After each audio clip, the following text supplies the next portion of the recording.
নির্দিষ্ট একটা সময়ের পরে বুঝতে পেরেছি কারো উপর কোনো ধরনের রাগ, অভিমান, কষ্ট, অভিযোগ কোনো কিছু রেখেই কোনো লাভ নেই। যদি পারেন তাহলে একটু ক্ষমা করে দিবেন। কারণ হচ্ছে যে মানুষটা আপনাকে ছাড়া এভাবে দিনের পর দিন, রাতের পর রাত, বছরের পর বছর কাটিয়ে দিতে পারে, আর এদিক থেকে আপনি ভাবছেন সে যেন আপনার একটু খোঁজ খবর নেই। তাহলে কি বুঝলেন যে মানুষটা আপনাকে ছাড়া ভালো থাকতে পারে, যে মানুষটা আপনাকে ছাড়া ভালো থাকার কারণ খুঁজে নিতে পারে, সে মানুষটার জন্য কেন আপনি শুধু শুধু মন খারাপ করবেন? কেন আপনি শুধু শুধু কষ্ট পাবেন? যে মানুষটা আপনাকে ছাড়া ভালো থাকতে পারে, আপনিও এখন থেকে এটা মনে করতে হবে আপনিও তাকে ছাড়া যেন ভালো থাকতে পারেন, আপনি আমার একটা কারণ খুঁজে নেবেন। আর আরেকটা কথা হচ্ছে কি জানেন, সেটা হচ্ছে একদম বাস্তব কথা, যে মানুষটা সবার সামনে হাসে বেশি, সেই মানুষটার হাসি কিন্তু আসল হাসি নয়।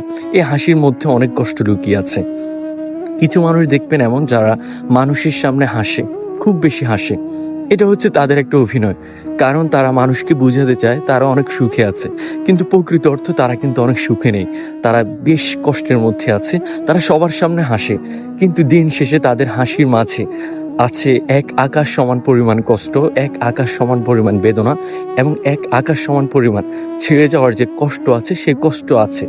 এবং তারা যদিও হাসে মানুষের সামনে, কিন্তু দিন শেষে দেখবেন তারা অঝরে কান্না করে। তাদের একমাত্র কান্না রাত জানে, এবং রাত হচ্ছে তাদের এই কান্নার সাক্ষী।